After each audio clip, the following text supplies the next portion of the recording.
Well, good evening, everybody. Shalom. And to those that will listen online in the future, YHWH is good. And when we say He is Tov, what we're saying is that He is covering us with His good. Almost like El Red's new coat. But even better than that. And the song that He gave me today was based on King Solomon, and he was dedicating the temple. And I encourage you to take some time and go to 2 Chronicles chapter 6 and read that whole scripture. And also, I put a little plug of Luke chapter 17 in there, and it's to do with stuff to come and about the kingdom.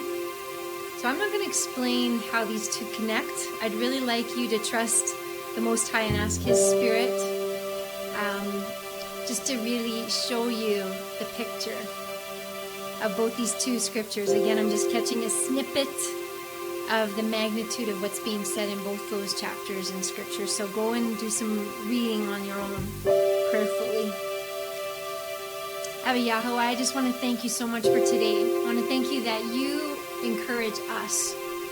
And sometimes when we feel that we're doing this walk and this journey and we just feel really alone, we feel that nobody understands the difficulties, the challenges that we're facing, it's refreshing to be in a room with people that may be going through different things, but just to know that we're not alone. And then we go back to our own little lives, and then we come back again to realize that we're not alone.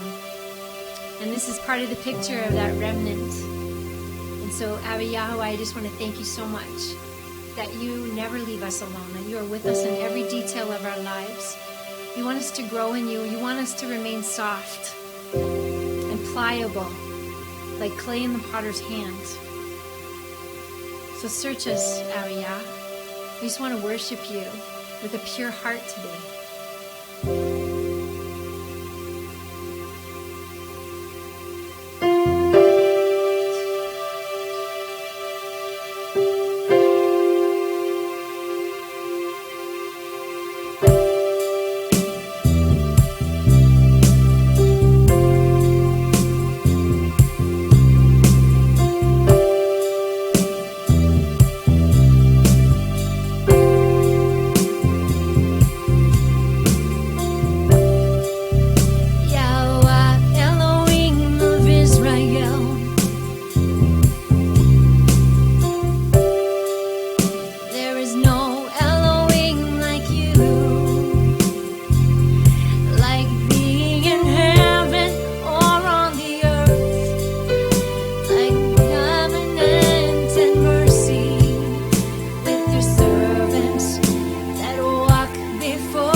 we don't get to see your righteous judgment right now, but we know that you are a righteous judge, and it will come in time, even if life seems unfair. Thank you for your loving kindness. Thank you for your mercy. We love you, Yahweh. Even just tell him in your heart that you love him, even right now.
Hallelujah.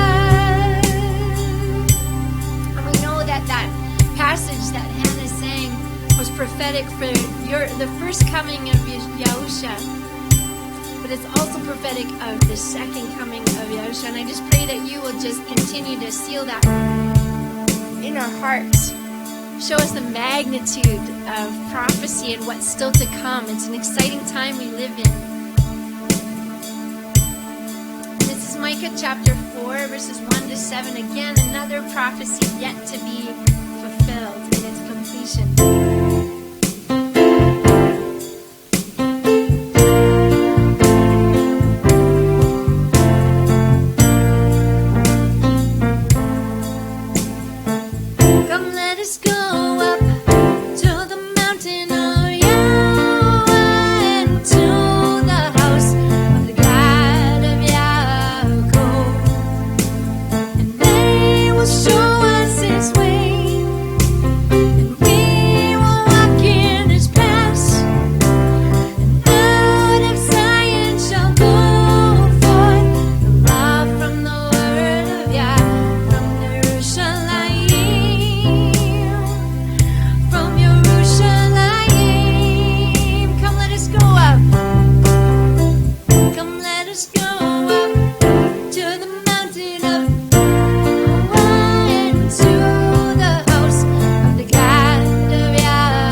statutes, your precepts, your matters. The words of Yahweh are pure words, as silver tried in fire, proved in the furnace of the earth. Your words, oh Yahweh, are pure words, as silver tried in fire.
are perfect.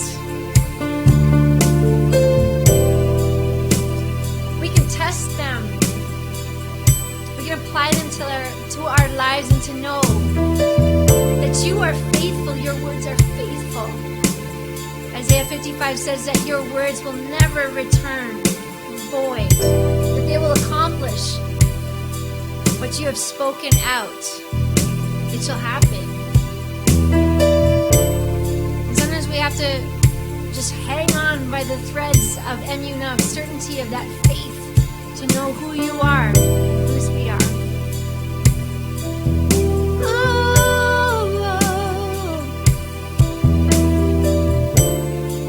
This is a generation of those who seek you.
One more time.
to seek you. We choose to seek you first. Every day, may that be our prayer and our heart's desire, that we choose you above all things. Above all else, we seek you first. You delight in us to want to know and understand you. These are powerful words that you've spoken to us. We just want to know you more. We want to know your ways. We want to walk in it.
You are loving kindness.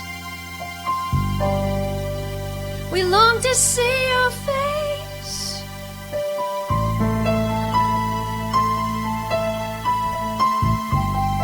You're so beautiful, Abba. We need you. We need you.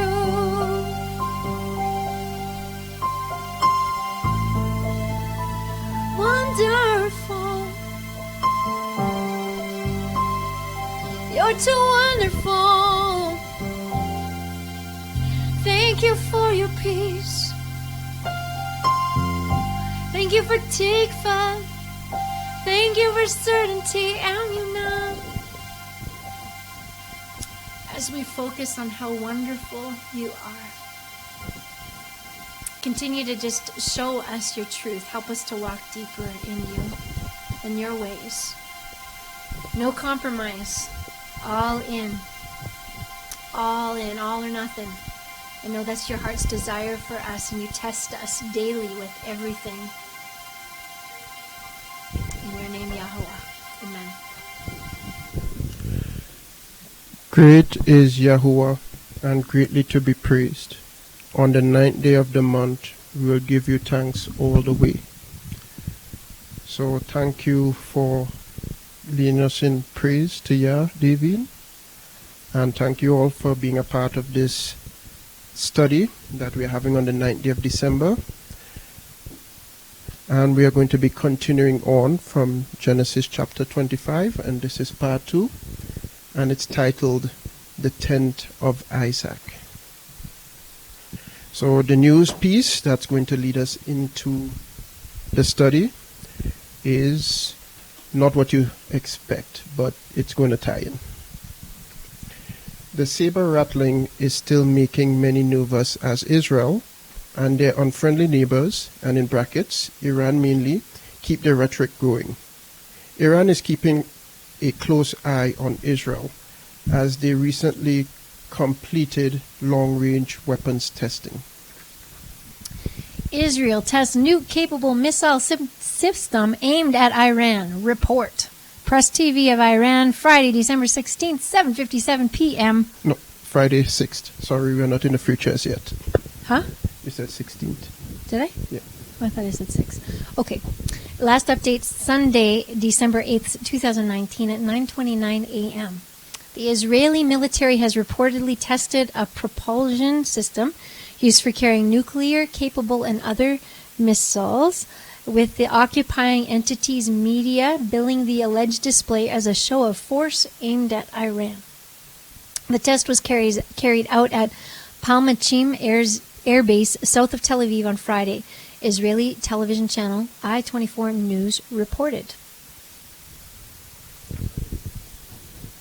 The military conducted a launch test a few minutes ago for a rocket motor system. Israel's Ministry of Military Affairs said in a statement, the channel said, the test was scheduled in advance and was carried out as planned, the statement added. The involved system, it added, could be used to carry interceptor missiles, such as the Arrow tree, to attack missiles like the Jericho tree, and to have a range of 2,000 kilometers capable of carrying nuclear warheads. Footage aired by I-24 showed a white trail shooting up across the sky over Greater Tel Aviv area after the alleged test, of which the channel said residents had not been warned in advance. The reported test also disputed the normal pattern of takeoff and landing at Ben Gurion Airport. Okay, there is nothing new to the news reported in this article except for the news source being Iranian. Just an evil Islamist state spreading their propaganda against the Jewish state. And that's being sarcastic. Yeah. The point of this article is to highlight the news aligned to prophetic events, amplifying the sons of Ishmael against the sons of Israel struggle, which we know is not true. And we have been talking about that for a while. Right. What about the sons of Esau against the sons of Jacob? As Genesis climaxes to Esau and Jacob, prophecies concerning their silent, untelevised, ongoing conflict is going to be front and center with TeamD Scripture Study. And you'll see how all of this ties in with Esau and Jacob.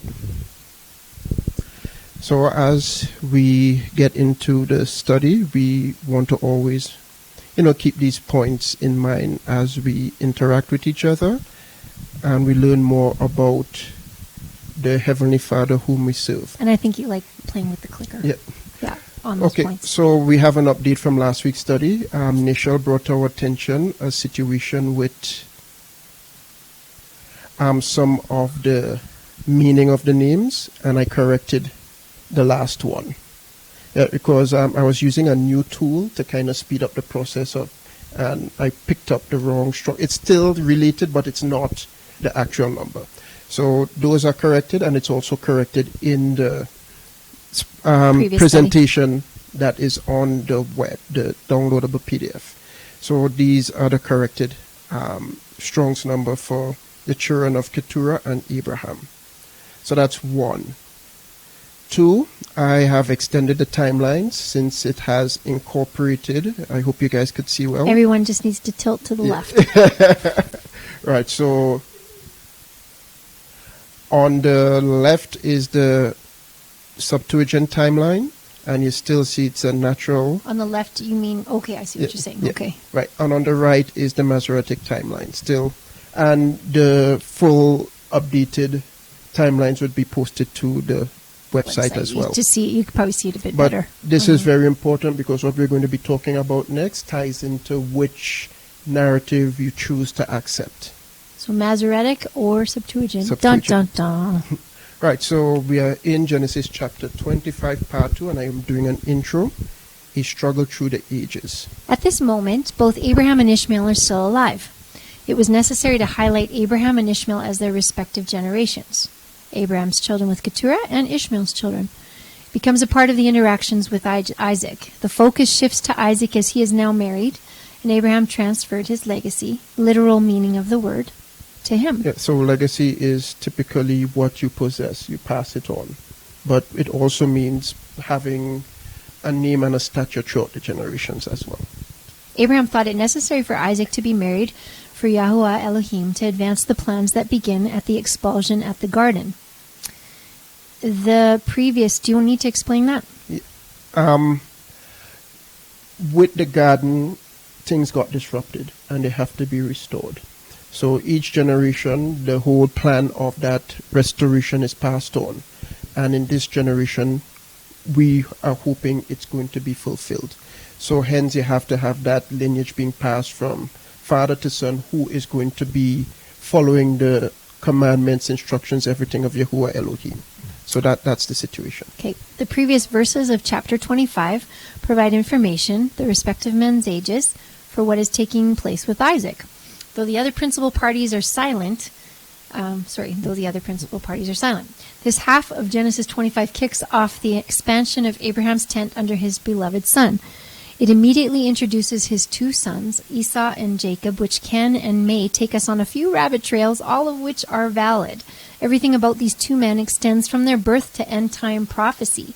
Unfortunately, when looking at prophecy, it seems that the focus is more on revelation and less on Esau and Jacob as they factor in immensely. Some of these prophecies would be discussed as the chapters advance in the study. Also, observe that the focus is less on Isaac as the stage begins. What is important that YHWH is his Elohim, and under that authority as the beloved promised son. Beautiful. So now we are into the second part of 25, verse 19 and 20. And these are the generations of Isaac, the son of Abram. Abram begot Isaac, and Isaac was 40 years old when he took to wife Rebekah, daughter of Bethuel the Syrian, out of Syrian Mesopotamia, sister of Laban the Syrian. That's a mouthful to keep relaying, but it's all valid. So Isaac tent, becoming a man and taking charge. Isaac was 36 years old when his mother died. It's anyone guess what life was like under the tent of his mother as a young man not having too much to worry about. With his father taking control, Abraham's mission was to get his son married for maybe these 3 reasons. Number 1. Establish his manhood. Number 2. Bring him fully under his authority, that's Abraham's, and the authority of YHWH Elohim. And number We don't 3. know. Yeah. Number 3, instruct. Not 3. Yes. Instruct him in the things necessary for life, setting him on a strong foundation to take on any challenge. And you know, Abraham was challenged, so it's most likely his son Isaac is going to be challenged as well. 4. Oh, I didn't know there was a 4. Yeah, there's a 4. For succession. You must have someone to pass it on to, and now Abraham had more than enough sons to pass things on to, and we know that Isaac is going to get the lion's share of everything. Isaac has some maturing to accomplish between the time of his mother's death to the moment he is presented his wife Rebekah. At this moment, Isaac is 40 years, which means it took 3 years for his father, capital of Syria. Sorry, I'm not sure. It took 3 years for his father, capital of Syria. I'm not sure what that means. At this moment, Isaac is 40 years, which means it took 3 years for his father, and that should be to send for a wife in the capital of Syria. Okay, to deem him ready to take on the responsibility of a wife and life. At the moment of a man taking a wife, it means he's ready to bear the shoulder of running a household, also for his father to pass on his legacy upon him. Important to note that Bethuel and Laban are being called Syrians or Arameans. And that word, Syrian or Aramean, means exalted. And Padan Aram means field. The current geopolitical state called Syria may loosely be attached to Bethuel and Laban, as people groups inhabiting this region have been destabilized over the generations, as with the current situation in Syria, as we know. Also, Bethuel is being acknowledged as Rebekah's father, and before, when we were dealing with Rebekah, he was sort of left out of the whole picture, but now he's being mentioned a lot. And just a side note, Naaman could have been a descendant of Laban, since Naaman, who had the leprosy, is also being called a Syrian. So that's a possibility as well. So a prophecy concerning Damascus, the capital of Syria. Isaiah 17:1-3 in the Septuagint. The word against Damascus. Behold, Damascus shall be taken away from among cities, and shall become a ruin, abandoned forever, to be a fold and resting place for flocks, and there shall be none to go after them.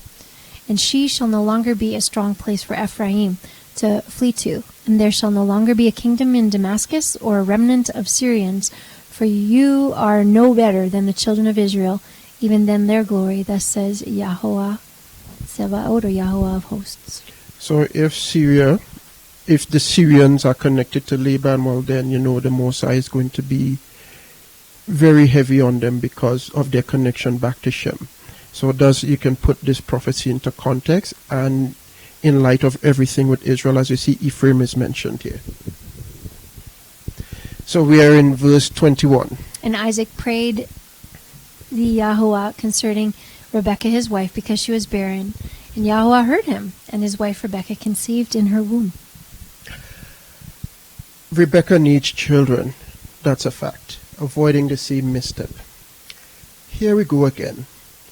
Like the trials his mother had to endure before birthing him, Rebekah is experiencing the same situation. How ironic this is happening under his mother's former abode. What is going through Isaac's mind at this moment? Knowing the importance of children in that society and the blessing bestowed upon her after departing the, in quote, city of Nahor, Rebekah would have been relentless in having a child, or at least children. So this is from Genesis 24:60. We are going back there just to refresh. And they blessed Rebekah and said to her, You are our sister.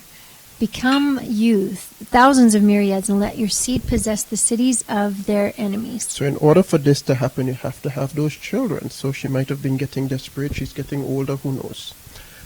The difference with Sarah is that she was content to go childless after being with Abraham for so many years.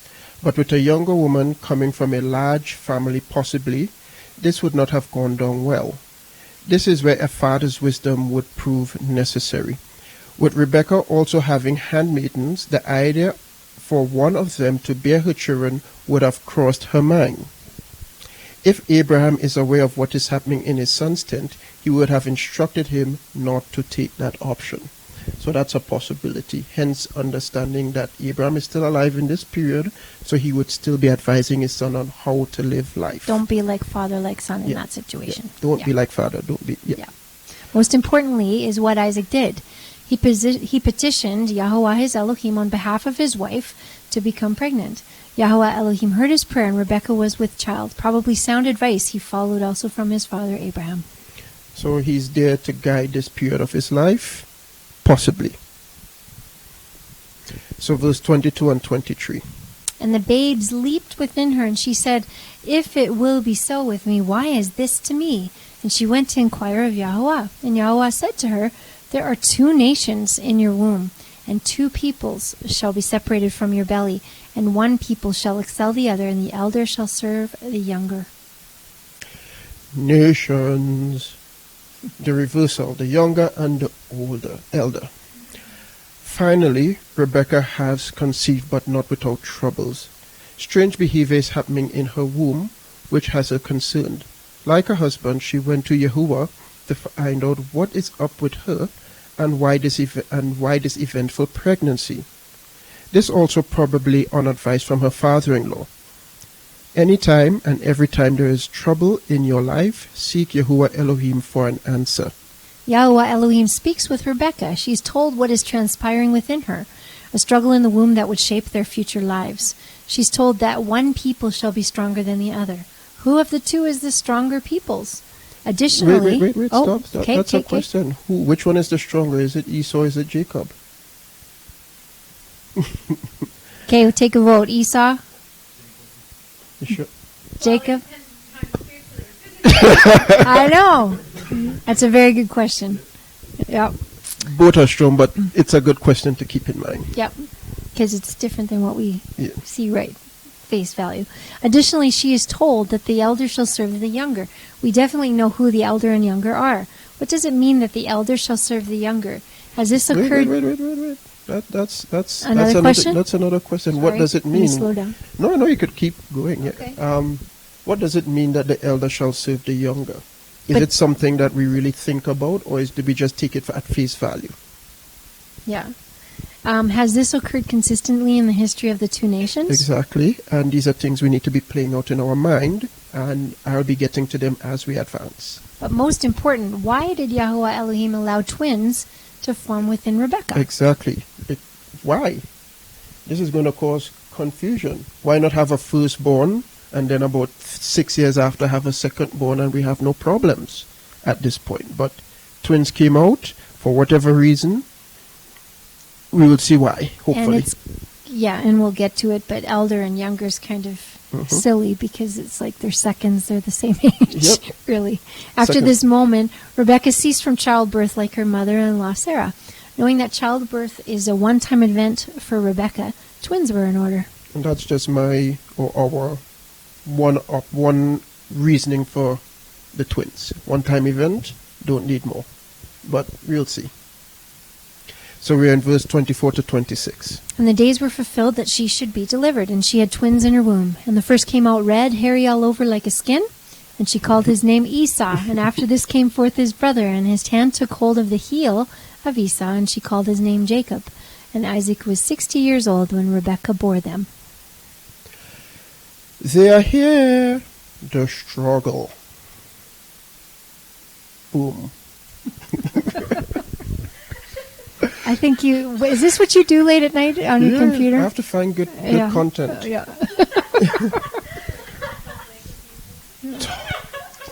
Nichelle needs that for her doula thing. You need that picture. Talk about stress. 20 years to become impregnated and giving birth.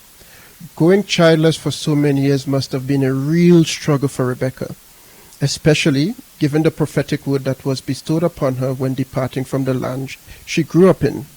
Twins, maybe not identical as one is distinguished from the other. Esau, we'll deal with him first. The first child came out red, all over like a hairy garment. Esau's description is based on his physical characteristic at birth, hairy. He most likely had hypertrichosis, known as werewolf syndrome, probably a mild form of the condition. The condition affects all races, from mild to adverse. His name Esau means hairy, and either his hair was of a red hue or the color of skin. King David had the same word, red, attributed to him. Instead of red being the description, the word ruddy is applied. So it's the same word used for King David's description, but they did not use the description they gave to Esau in the English. But the red isn't the color of his skin, though. No. Like ruddy, that's why I put the word ruddy. Go look up the meaning of the word. But it's a tone. Yeah. Right. Yeah. So this is from 1 Samuel 16:12. And he went and fetched him. And he was ruddy, but the word that they use there is the word for red that is used with Esau. With beauty of eyes, David had beautiful eyes, and very goodly to behold. And Yahuwah said to Samuel, arise and anoint David, for he is good. So it's the same word used to describe David that was used to describe Esau in terms of And here again in one Samuel 17:42. And when the Philistine, sorry. Is that what that is? That's Philistine, yeah. Okay. Yeah. Philistine, yeah. Looked about and saw David, he disdained him, for he was but a youth, though ruddy and good looking. So David was a handsome man, and this is Goliath insulting. So the takeaway is we're trying to compare the same word in Same these two word. and try to let that be our So they just description. that they play in words with us. They just switch the word from red to ruddy. But tricky. But they could have used the same word for Esau, ruddy, but they choose not to. Right. Word semantics at its best. So they are here, the struggle, and we are dealing with Jacob now. The second child was holding the heel of his brother. Jacob had to be intuitive and strong to instantly take hold of his brother out of the womb.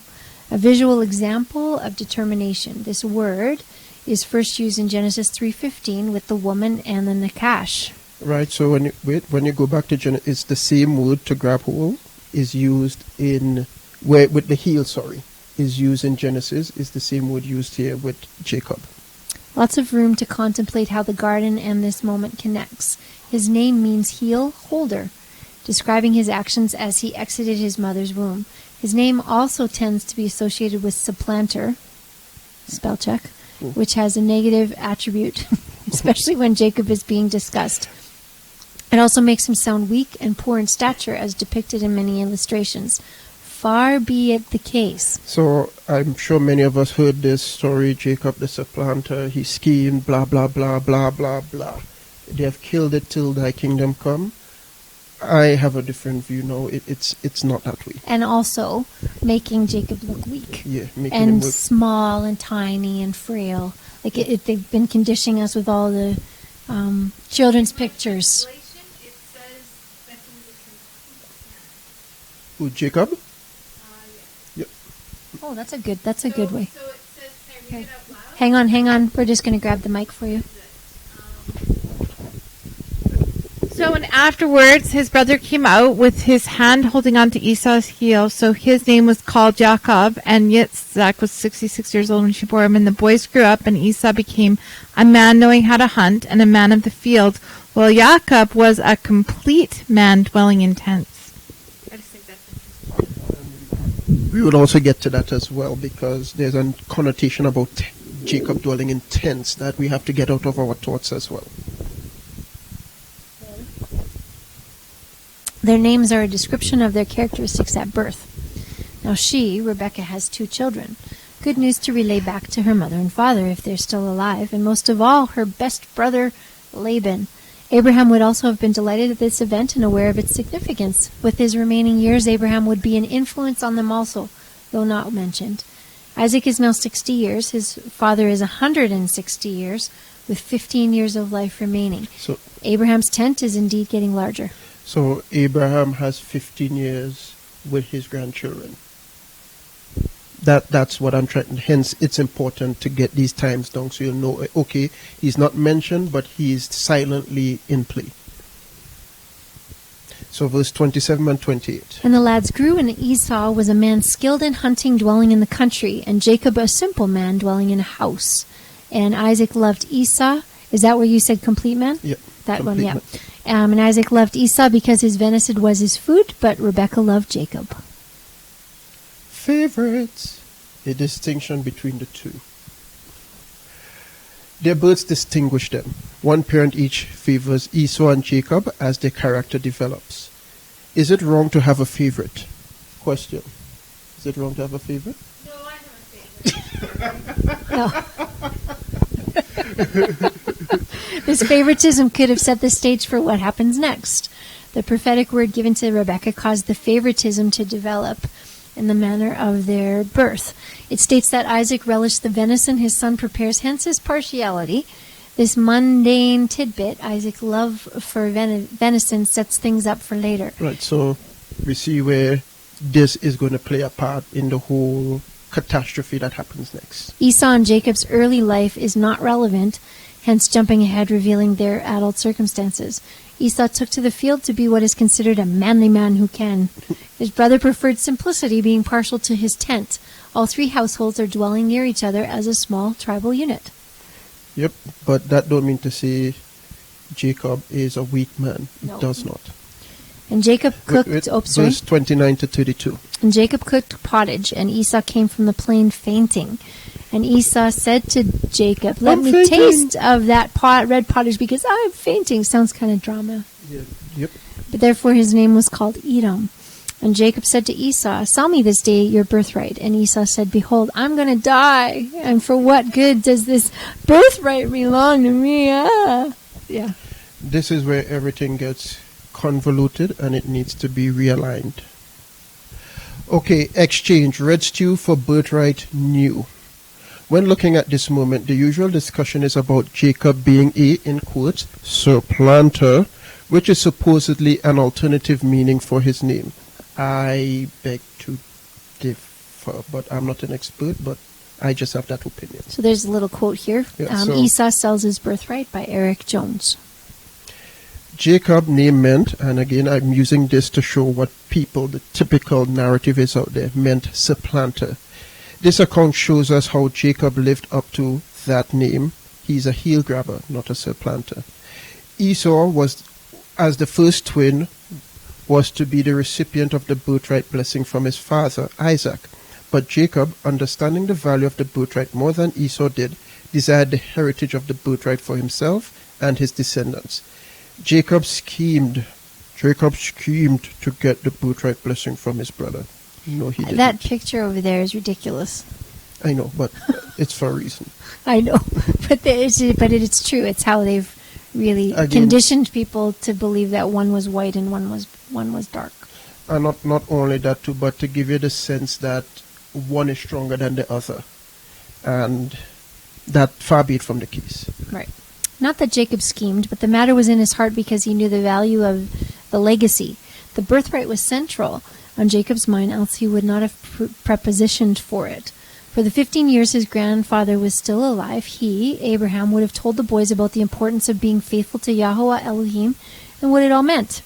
If Jacob were scheming, as many would say, he would have set up a more elaborate plan to take the birthright away from his brother. But as a matter of fact, though Esau was entitled to the legacy, their father could have well bypassed him because of his attitude and demeanor. Yes, and there is precedent for that happening as well. So when we get to Reuben, we'll see that happening. But it could have gone anyway. So continuing with the red stew and the birthright new, the exchange. Though the birthright is rightful to the eldest, Jacob and Esau's circumstances are unique as they are twins. This is unlike the situation with Isaac and Ishmael. It would have been in Isaac's power to give it to Jacob, but his love for Esau would have overridden sound judgment, as is the case with many parents in justifying the shortcomings of their children. So Isaac is not immune from life issues.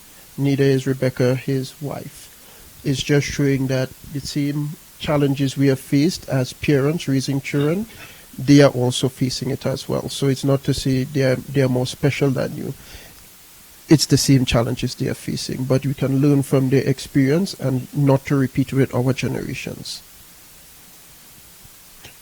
Further, seeing that Jacob was the favorite of his mother over the years, she would have whispered in his ears the word of Yahuwah said to her concerning his and Esau's birth, that he, Jacob, is the one to fulfill the ultimate objective of Yahuwah.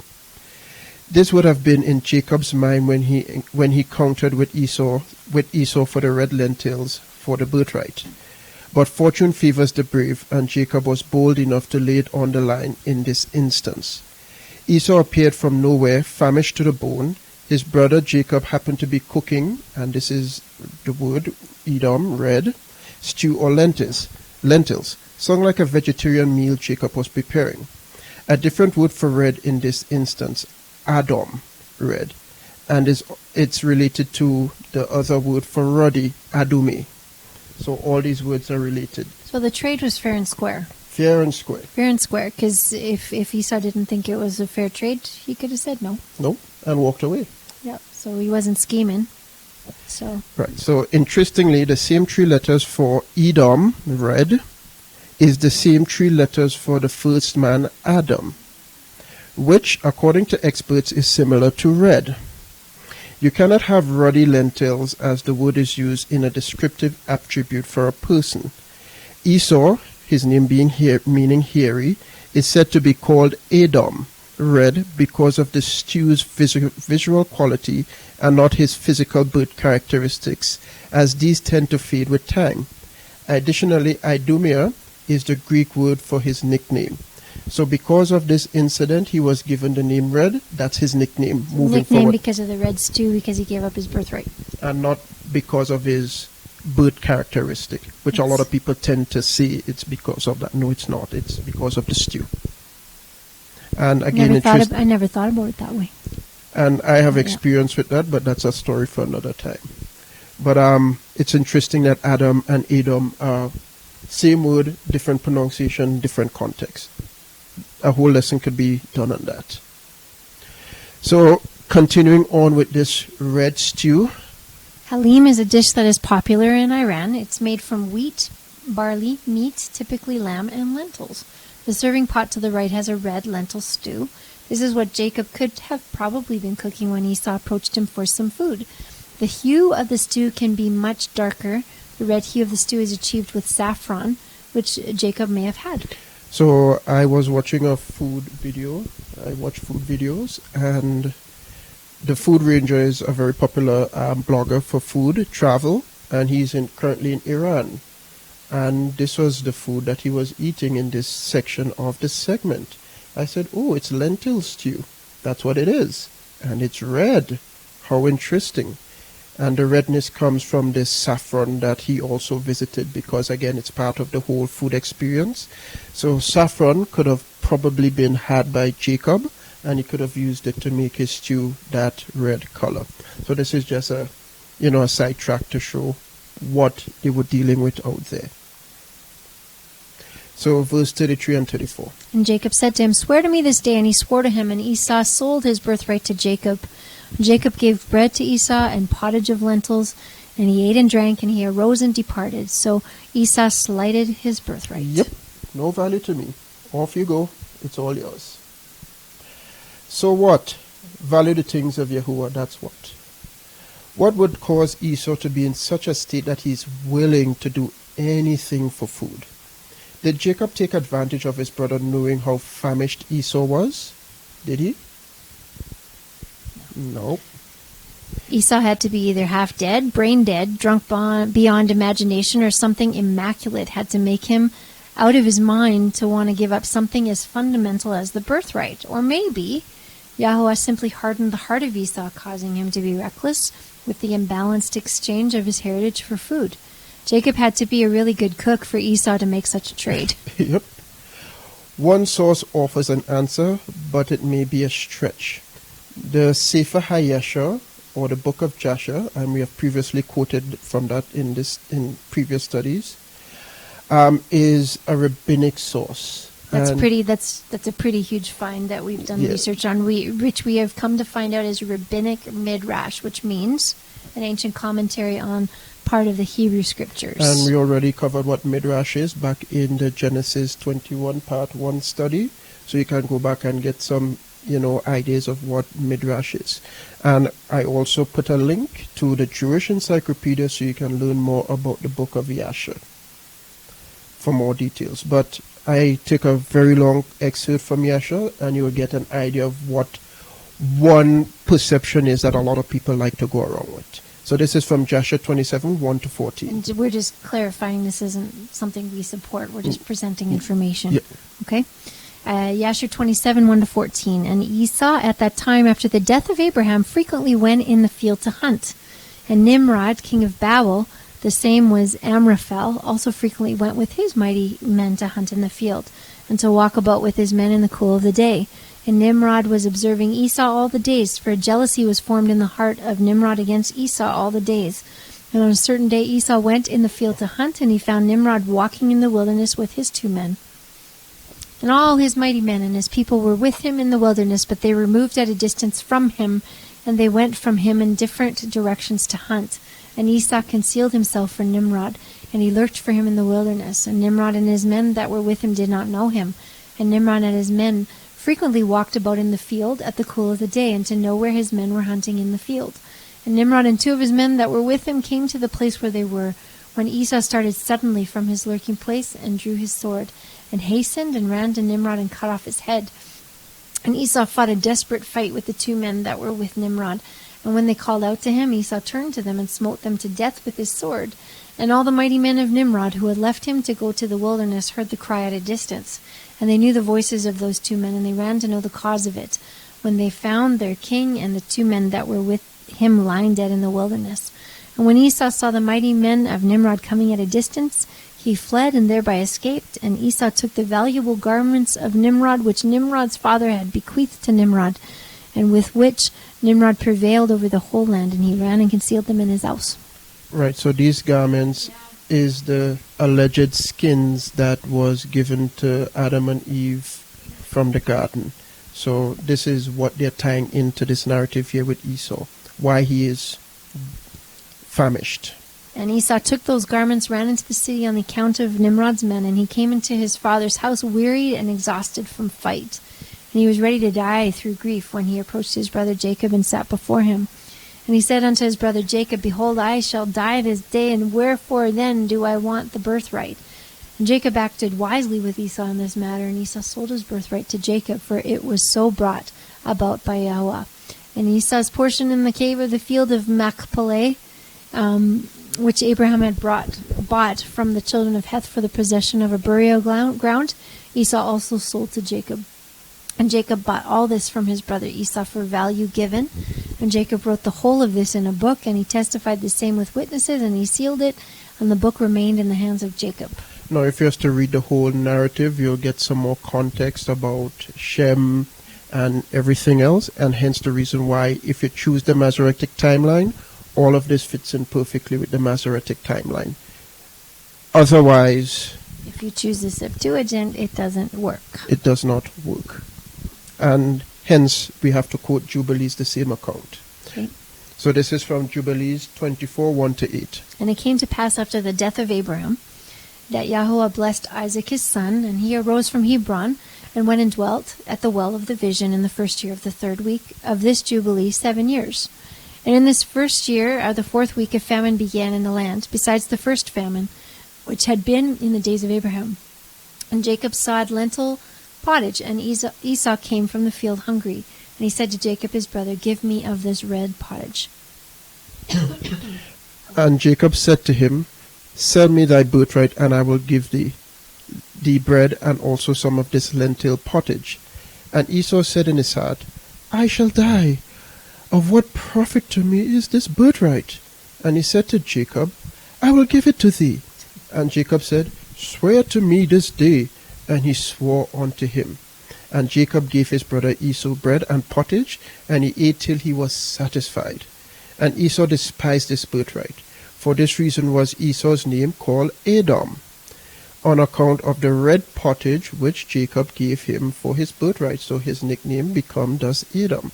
And Jacob became the elder, and Esau was brought down from his dignity. Though maligning Esau for his actions is the typical takeaway from his conduct, He's shown here to be a man of his word.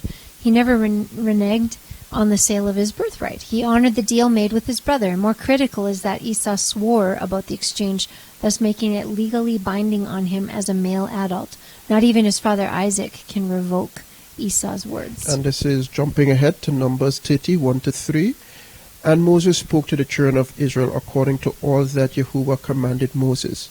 And Moses spoke to the heads of the tribes of the children of Israel, saying, This is the thing which Yahuwah has commanded. Whatsoever man shall vow a vow to Yahuwah, so this is the first vow to Yahuwah, or swear an oath, or bind himself with an oblation upon his soul, he shall not break his word. So it doesn't matter if you didn't use Yah's name in your swear, it still stands as a man. All that shall come out of his mouth, he shall do. Doesn't matter, set in stone, Esau cannot revoke it. Jacob made Esau swear, give an oath, and it would be his. The situation would have been known to both their parents afterwards. Thus, there are no takebacks and would play into future events with their eventual reunion. Right, so moving on some more. This behavior from Esau would have prompted this to be said about him. So we are jumping to Malachi 1:1-3, and this is prophecy here happening. The burden of the word of Yahweh to Israel by the hand of his messenger. Lay it, I pray you, to heart. I have loved you, saith Yahuwah. And he said, Wherewith hast thou loved us? What was not Esau Jacob's brother, saith Yahuwah? Yet I loved Jacob, and hated Esau, and laid waste his borders, and made his heritage as dwellings of the wilderness. So sorry, go ahead. Still to happen, Esau is still in his land. We just don't know who Esau is because everything has been mixed up, jumbled up, etc., etc. Maybe Esau, though, thought that the blessing also rightfully his will nullify the relinquishing of the birthright. Jacob did not steal anything, as many would assert. Stealing means you took something from someone without their knowledge or applied trickery. And I also said something else, but you took it out. No, I didn't. That's what you sent me. Okay. Someone without their knowledge or applied trickery to appropriate something that is not rightfully yours. So I also said forcefully too. Mm-hmm. That wasn't there. Yeah. Both men were firstborn as they struggled in the womb of their mother. Esau would have walked away from the arrangement. Esau had the fortunate blessing to be the first out, but had no regard for what that meant. Yeah, that should have been. Yeah, that's double. I'll fix that. Okay, and this is Hebrews 12, the letter of Hebrews 12:16. Lest there be any fornicator or profane person as Esau, who for one morsel of meat sold his birthright. So even in Hebrews it had to comment on it, but read the whole chapter to get more context. The author of the Hebrew epistle is equating Esau to be a profane person. This is quite fitting because of his disregard about an enormous legacy that was his to lose. But let Yahweh Elohim's will be done, as the birthright was appropriated by someone who valued the things of Elohim of his father Abraham. And that was Yahweh's choice anyway, was Jacob. So I included an epilogue, and this picture tells the story of how they keep telling us Esau is the strong, burly, manly man, and Jacob is the small, tender guy. Oh, I'm so delicate. Okay. No. Epilogue, the stolen birthright. The notion that Jacob stole the birthright of Esau is the prevailing opinion of many who comment on this episode of their lives. Jacob did not steal anything, and Esau was a willing participant, whichever version of the account one chooses to believe. If we were to take Esau's word that he was famished to death, then the birthright would be of no value to him, as it would have been in Jacob's best interest to let him die, and all would be well. Now that's something to think about. Jacob was not wrong in offering food for birthright. Esau was well within his right to refuse the trade and seek food elsewhere, but he accepted the offer. As one commentator puts it, Esau was a drama queen and sellout. With the portrayal of Esau as the manly man in many of the illustrations, then he should have man up and kept things moving.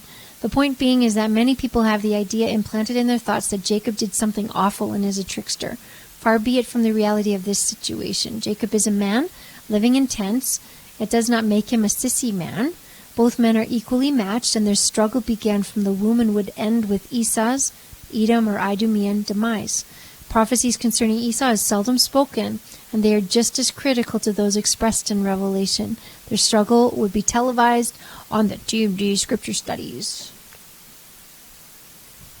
The end of chapter 25. And as we jump into the next few chapters, anywhere Esau is mentioned, I'm going to be bringing these prophecies to light.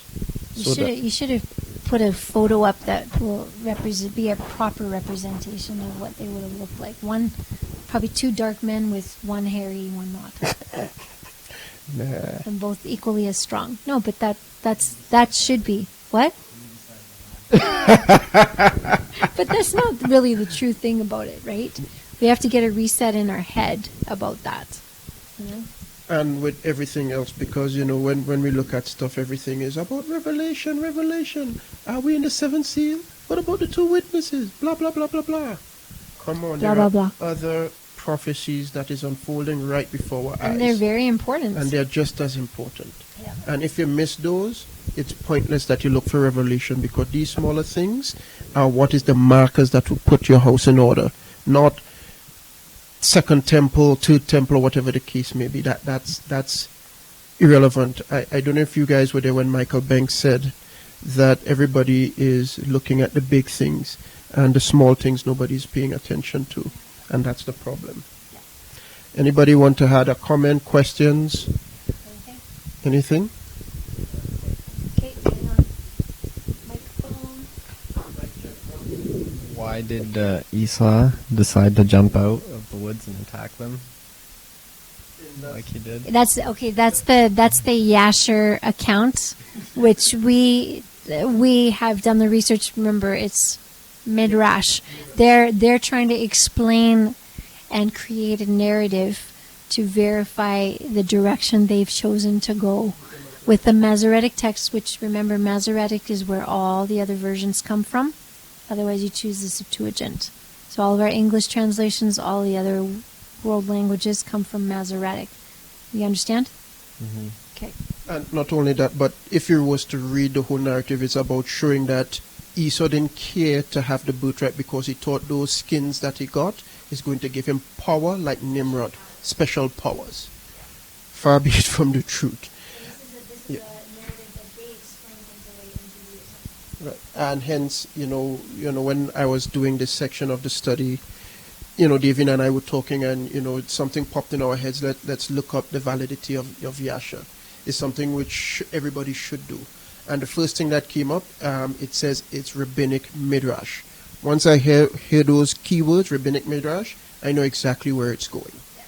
And you have to decide whether or not you want to accept that as truth, or you want to kick it to the wayside and leave it where it's at. Let them have those fairy tales.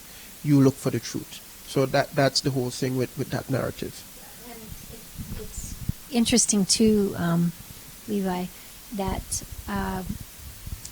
there's a lot of scholarship that I'm reading through with people that have studied through extra biblical texts and things in regards to the Book of Enoch, and even just topics like the Son of Man and stuff. I'm going through scholarship trying to get a hold of professors, because I don't want to spend $200 on a book just for his 15-page research paper and such.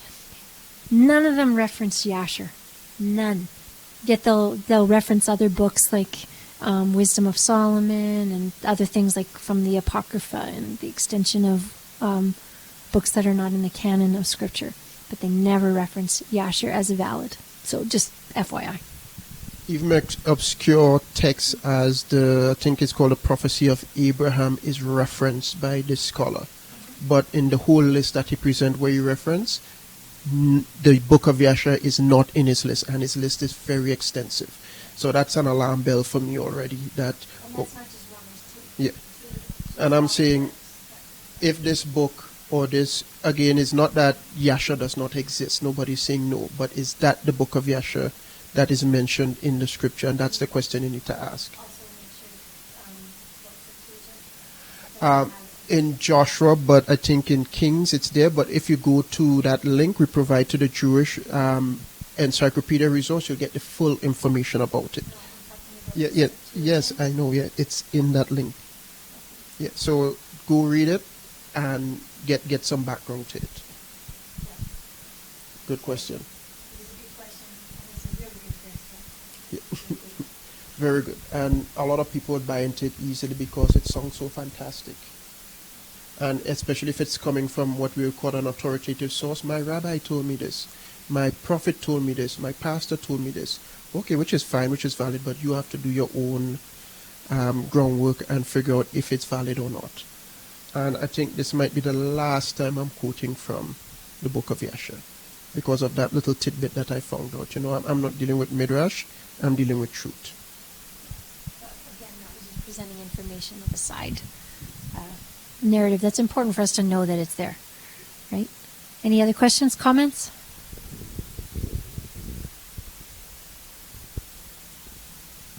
No?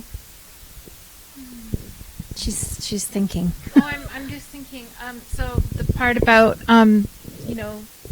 that his mother favored him, and so there's something about her that shows some strengths, right? Because even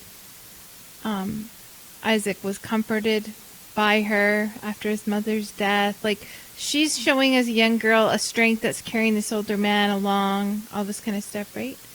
But then also, you know how in the Torah it says that don't marry foreign women and all this because they basically teach your children to go astray. So here she is, she's kind of favoring him and probably spending a lot more time with his mom in the tent, right?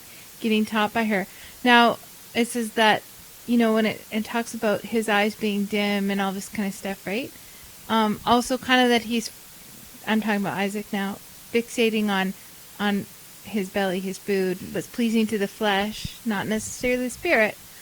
Whereas she's maybe fixating a little bit more on the spirit and teaching her son. Now, what I found interesting was that it does talk about, him being a dweller of tents where the other guy's always off doing his own thing. But that so she had a prophetic word. She was able to teach him this whole way along the importance of the inheritance, the prophetic word that, his older brother was going to serve him. He understood something that maybe even Isaac didn't understand that she understood as she taught him. Yeah. And then I always have this question in my head going, well, didn't Isaac know that? Like, wouldn't of Rebecca have said that what the Most High had said to her, to Isaac? You would assume she would, I would think. But not only that, but I'm sure Abraham would have been told it as well. And he would have understood the significance of it. And that 15 years is very vital to understanding the overlap between Abraham's life, Isaac's life, and then his grandchildren's life. Right.